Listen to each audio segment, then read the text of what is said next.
le site bourse de BFM Business. BFM Business, intégral placement, idée de placement.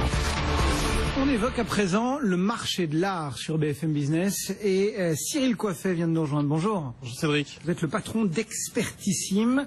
On va regarder un petit peu le marché de l'art, voir quels sont peut-être les types d'investissements à faire, ceux sur lesquels il faut être plus prudent et ceux au contraire qu'il faut éviter. Mais d'abord, comment est-ce qu'on peut caractériser en ce moment ce marché de l'art? Qu'est-ce qu'on peut en dire? On est pile poil entre vraiment de l'investissement, mais qui peut pas aller sans une forme de plaisir. C'est un petit peu les deux mamelles de ce marché de l'art. Effectivement, le marché de l'art, il est spécifique. Hein. Lorsqu'on achète une œuvre d'art, un objet d'art de vivre aussi, on est à la fois sur l'investissement, parce que c'est un marché qui est liquide, c'est un marché où on peut acheter, mais aussi on peut vendre, et on peut vendre de plus en plus facilement. Mais c'est aussi évidemment un marché où on essaye de se faire plaisir. Si on achète une belle bouteille de vin, on peut la boire, mais on peut aussi la conserver et pouvoir espérer faire une plus-value dans quelques années. Le vin dans le marché de l'art. C'est de l'art de vivre. De plus en plus, si vous regardez les dernières très belles ventes, que ce soit chez nous, chez Expertissime ou dans les maisons de vente aux enchères, on commence de plus en plus à vendre tout ce qui est autour de la maroquinerie, du design, du vin, de la bande dessinée. Donc on est vraiment là dans des nouveaux arts qui sont les arts de vivre.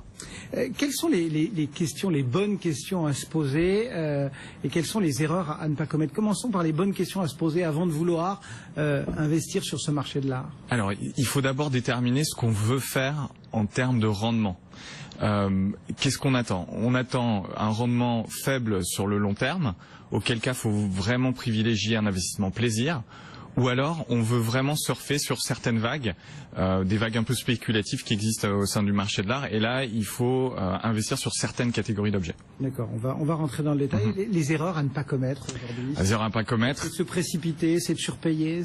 C'est surtout d'acheter quelque chose qui ne soit pas une véritable œuvre d'art ou un véritable objet d'une belle manufacture. On est obligé de faire confiance. Alors, il faut absolument passer par un professionnel, que celui-ci soit un professionnel en ligne comme Expertissime ou un professionnel du monde de l'art qui lui va expertiser, authentifier, certifier l'objet.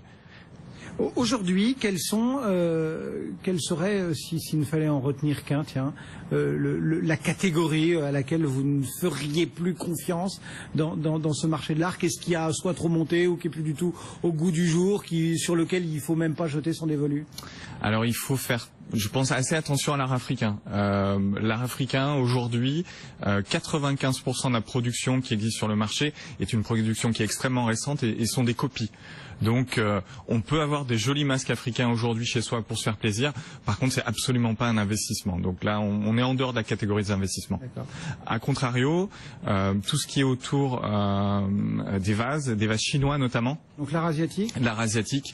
Là, il faut, lorsqu'on en a, il faut absolument, j'ai envie de dire, les vendre si on veut faire un profit, parce qu'aujourd'hui, la demande du marché chinois qui essaye de rapatrier son patrimoine à l'intérieur des frontières chinoises est vraiment à son plus haut niveau. Donc, ça veut dire que la pente est favorable pour s'en dégager. C'est plus le moment de rentrer, entre guillemets. Exactement. On est en bourse sur ce type de ligne. On est sur BFM. Il y a des valeurs à vendre, à conserver, à acheter. Là, clairement, on est sur un haut cycle pour tout ce qui est vase chinois et il faut vendre. Voilà donc pour l'art asiatique et puis cette petite alerte sur l'art africain. Qu'est-ce qui, à l'inverse, est à acheter, sur lesquels il faut vraiment se précipiter, où il faut chiner, être attentif? Alors, il y a vraiment de bonnes affaires à faire du côté des meubles anciens.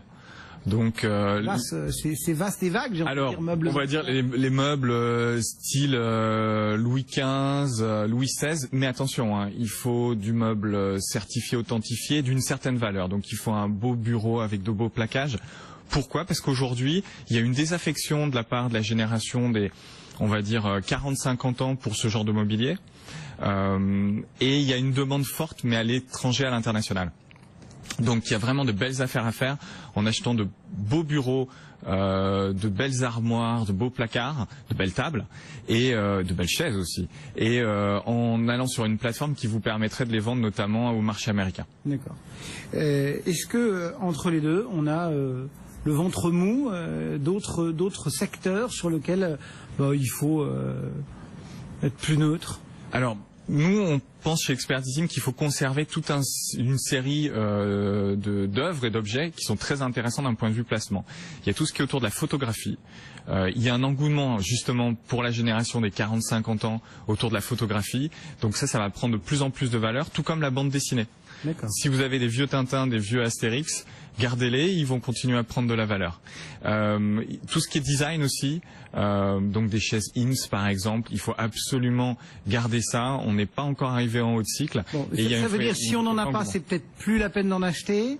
Exactement. Et si on en a, ne pas se mettre à les vendre. Ne pas se mettre à les vendre. Donc du design, vous me dites, de la photo, quoi d'autre? Du vin.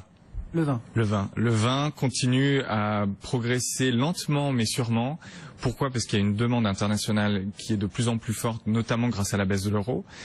Pourquoi aussi? Parce que le vin se bonifie assez intrinsèquement, j'ai envie de dire. Mais là encore, c'est tout ce qui est autour de l'art de vivre qui demain va prendre le dessus dans le monde de l'art et des objets d'art. Eh bien voilà quelques idées dans ce monde de l'art, le monde du vin. Tiens, on y reviendra tout à l'heure, 11h40. Rendez-vous est pris avec Angélique de Lincsin pour Edelwine qui vient nous voir très régulièrement. Elle sera en plateau avec nous. Merci beaucoup Cyril Coiffé, le patron d'Expertissime ce matin sur BFM Business. Bonne fin de journée.